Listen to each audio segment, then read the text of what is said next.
Hello friends, आज के इस वीडियो में मैं आपके लिए लेकर आया हूं संविधान के 50 मोस्ट आईएमपी क्वेश्चंस जो कि हर एग्ज़ाम में पूछे जाने की संभावना है। ये किसी पर्टिकुलर एग्ज़ाम के लिए नहीं है, ये सभी एग्ज़ाम के लिए इम्पोर्टेंट है। तो जो किसी भी एग्ज़ाम की तैयारी कर रहे हैं उनके लिए एक वीडियो बहुत ही महत्वपूर्ण साबित होने वाला है। तो वीडियो को अंत तक ज़रूर देखें, बहुत ही मोस्ट इम्पोर्टेंट क्वेश्चन है इसमें। और 50 क्वेश्चन में से एक दो क्वेश्चन कहीं ना कहीं किसी न किसी एग्ज़ाम में अवश्य आपको देखने को मिलते हैं। तो चलिए स्टार्ट करते हैं इस वीडियो को, और वीडियो को अंत तक ज़रूर देखिएगा। और अगर पसंद आए तो वीडियो को लाइक भी करिए और चैनल को सब्सक्राइब भी करिए और इसे अपने दोस्तों तक भी पहुंचाइए जिससे उनका भी फ़ायदा हो। तो चलिए स्टार्ट करते हैं सबसे पहले प्रश्न से। सबसे पहला प्रश्न है, संविधान सभा का गठन किसकी सिफारिश पर किया गया था? तो संविधान सभा का जो गठन है वो कैबिनेट मिशन की सिफारिश पर किया गया था। ऑप्शन बी इसका सही होगा, कैबिनेट मिशन। कैबिनेट मिशन 1946 में आया था और इसकी सिफारिश पर ही संविधान सभा का गठन किया गया था। अगला सवाल है, भारतीय संविधान के निर्माण में कितना समय लगा था? तो भारतीय संविधान के निर्माण में कुल 2 वर्ष 11 माह और 18 दिन लगे थे। तो ऑप्शन सी इसका सही होगा, 2 वर्ष 11 माह और 18 दिन। क्वेश्चन नंबर 3 है, संविधान सभा में सदस्यों की संख्या कितनी थी? तो संविधान सभा में कुल सदस्यों की संख्या थी 389। ऑप्शन सी इसका भी सही होगा, 389। संविधान सभा में सदस्यों की संख्या थी 389। ये बहुत ज़रूरी क्वेश्चन है, इसको बिल्कुल याद करिएगा, मोस्ट इम्पोर्टेंट क्वेश्चन है। अगला सवाल है, भारत विभाजन के बाद संविधान सभा में सदस्यों की संख्या कितनी रह गई? तो 3 जून 1947 को भारत विभाजन के बाद संविधान सभा में 299 सदस्य संख्या रह गई। तो इसका ऑप्शन सी सही होगा, 299, 299। क्वेश्चन नंबर 5 है, भारतीय संविधान की प्रकृति कैसी है? एकात्मक, संघात्मक या दोनों? तो भारतीय संविधान की जो प्रकृति है वो दोनों प्रकार की है, एकात्मक भी है और संघात्मक भी है। तो ऑप्शन सी इसका सही होगा। अगला सवाल है, क्वेश्चन नंबर 6, संविधान सभा में किस रियासत के प्रतिनिधियों ने भाग नहीं लिया था? तो संविधान सभा में हैदराबाद की रियासत के प्रतिनिधियों ने भाग नहीं लिया था। ऑप्शन सी इसका सही होगा। अगला सवाल है, संविधान सभा की प्रथम बैठक कब हुई थी? तो संविधान सभा की प्रथम बैठक हुई थी 9 दिसंबर 1946 को। ऑप्शन सी इसका सही होगा, 9 दिसंबर 1946 को दिल्ली के काउंसिल स्थित चैम्बर में हुई थी। ये 9 दिसंबर 1946 संविधान सभा की पहली बैठक। अगला सवाल है, संविधान सभा की प्रथम बैठक की अध्यक्षता किसने की थी? तो संविधान सभा की जो पहली बैठक हुई थी 9 दिसंबर 1946 को, उसकी अध्यक्षता की थी डॉक्टर सच्चिदानंद सिन्हा ने।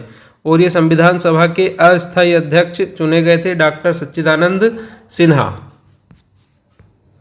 अगला सवाल है, संविधान सभा के स्थायी अध्यक्ष कौन थे? तो 11 दिसंबर 1946 को जब संविधान सभा की दूसरी बैठक हुई तब डॉक्टर राजेंद्र प्रसाद को संविधान सभा का स्थायी अध्यक्ष चुना गया था। ऑप्शन डी इसका सही होगा। अगला सवाल है, संविधान का प्रारूप किसके द्वारा तैयार किया गया था?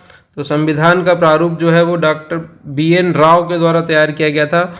BN राव, इनके द्वारा संविधान का प्रारूप तैयार किया गया था। ऑप्शन बी सही होगा। अगला सवाल है, संविधान की कुंजी किसे कहा गया है? तो संविधान की कुंजी कहा गया है प्रस्तावना को। ऑप्शन सी इसका सही होगा, प्रस्तावना को संविधान की कुंजी कहा गया है। अगला सवाल है, संविधान की प्रस्तावना में समाजवादी, पंथ निरपेक्ष और राष्ट्र की अखंडता शब्द किस संविधान संशोधन के तहत जोड़े गए थे?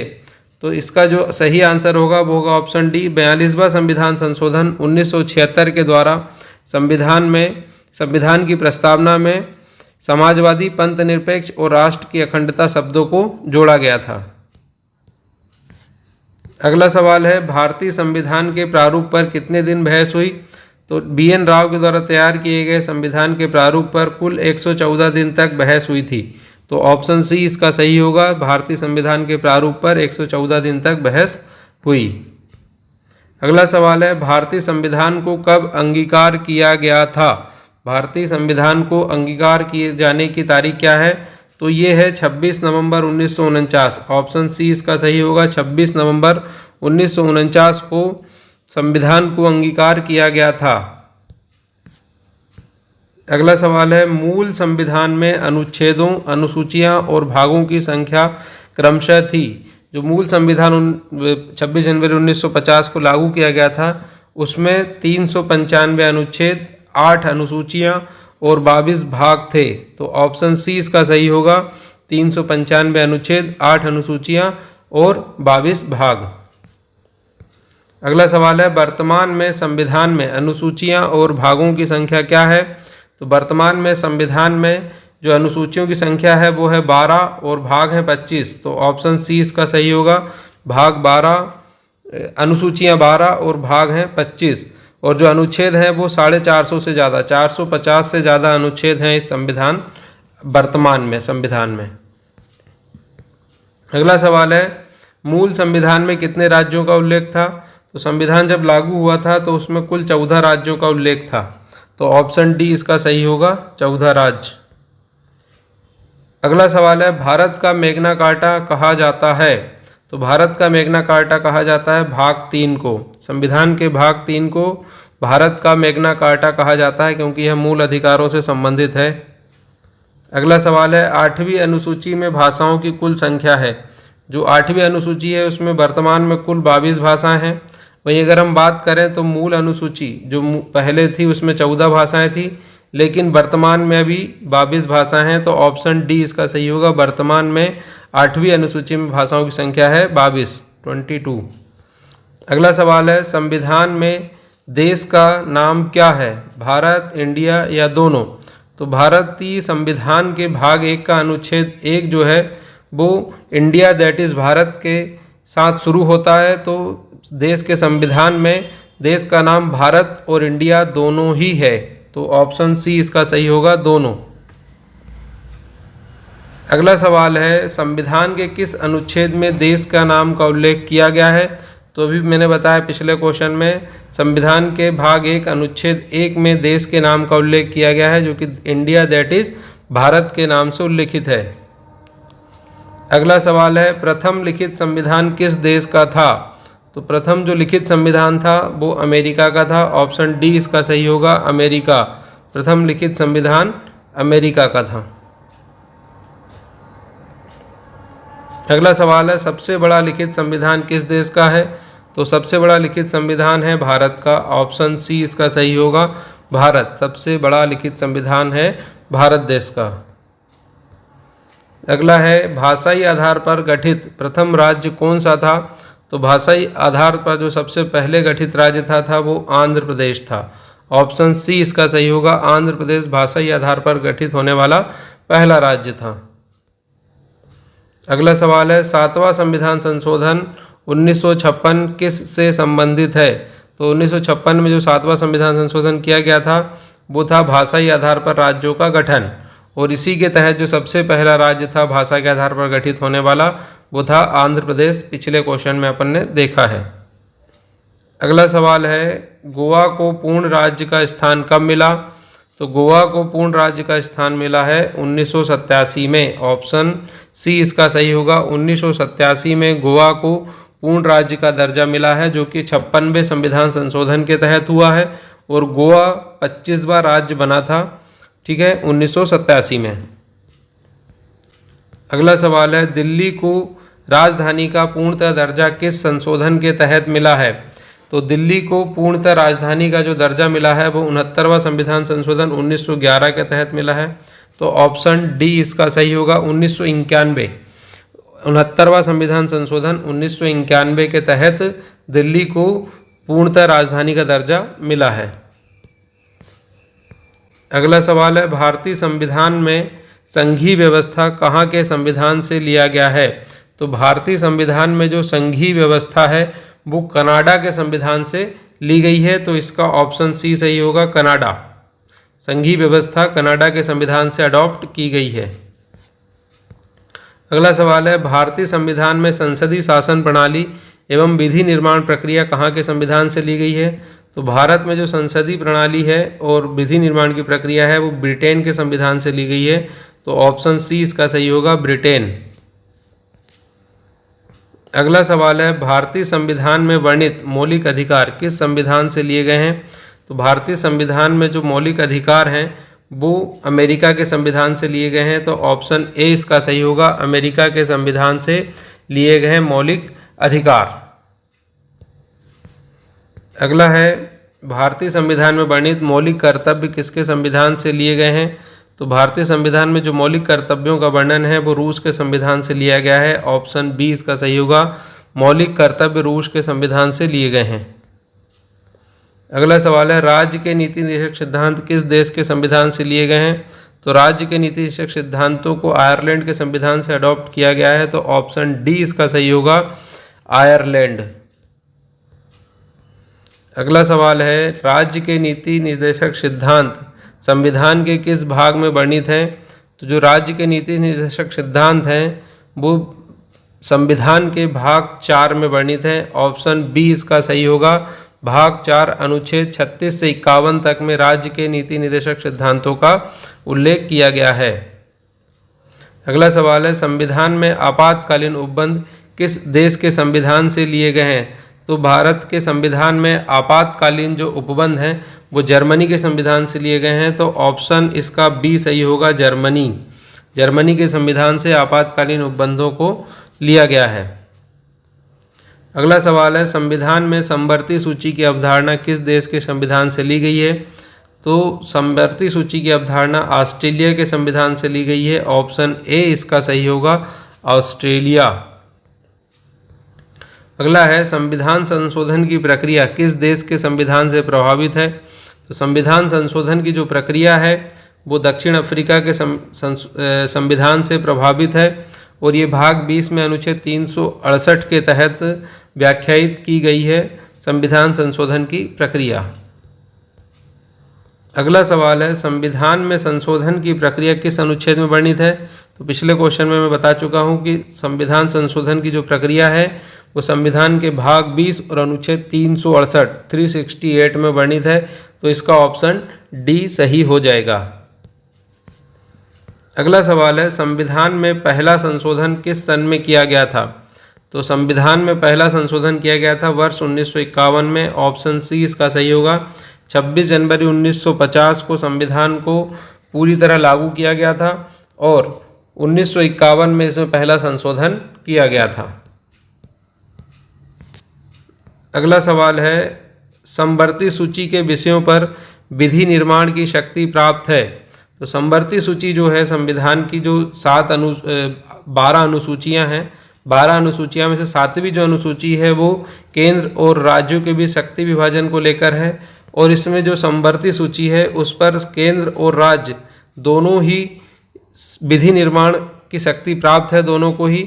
और इसमें अगर किसी एक विषय पर राज्य सरकार कोई नियम बनाती है और उसी विषय पर केंद्र सरकार कोई नियम या कानून बनाती है तो केंद्र सरकार द्वारा बनाया हुआ नियम कानून ही लागू होगा, राज्य सरकार द्वारा बनाया हुआ स्वतः ही समाप्त हो जाएगा। तो ऑप्शन सी इसका सही होगा, समवर्ती सूची के विषयों पर विधि निर्माण की शक्ति केंद्र सरकार और राज्य सरकार दोनों को प्राप्त है।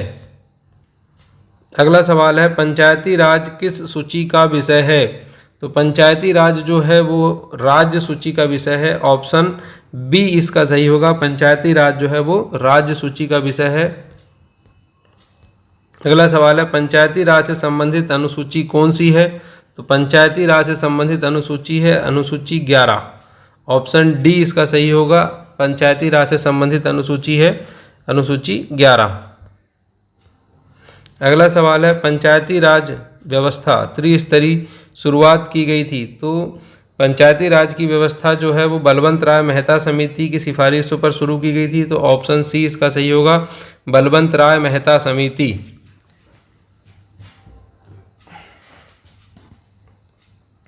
नेक्स्ट है क्वेश्चन नंबर 43, सबसे पहले पंचायती राज व्यवस्था कहाँ लागू की गई थी? तो सबसे पहले पंचायती राज व्यवस्था लागू की गई थी नागौर, राजस्थान में। राजस्थान के नागौर जिले में सबसे पहले पंचायती राज व्यवस्था लागू की गई थी और ये 2 अक्टूबर 1959 में लागू की गई थी, ऑप्शन ए इसका सही होगा। अगला सवाल है, पंचायती राज व्यवस्था से संबंधित 73वां संविधान संशोधन कब किया गया था? तो 73वां संविधान संशोधन किस सन में किया गया था और ये किससे संबंधित है? तो ये किया गया था 1952 में, और ये पंचायती राज व्यवस्था से संबंधित है और इसी के तहत 11वीं अनुसूची को संविधान में जोड़ा गया था। अगला सवाल है क्वेश्चन नंबर 45, भारत में किस प्रकार की नागरिकता का प्रावधान है? एकल नागरिकता, डबल नागरिकता या दोनों? तो भारत में केवल एकल नागरिकता का प्रावधान है। ऑप्शन ए इसका सही होगा, एकल नागरिकता। अगला सवाल है, मौलिक अधिकार संविधान के किस भाग में वर्णित हैं? तो मौलिक अधिकारों का वर्णन जो है संविधान के भाग 3 में है और अनुच्छेद 12 से 35 तक संविधान में मौलिक अधिकारों का वर्णन किया गया है और इसे ही भारत का मैग्ना कार्टा कहा जाता है, भाग 3 को।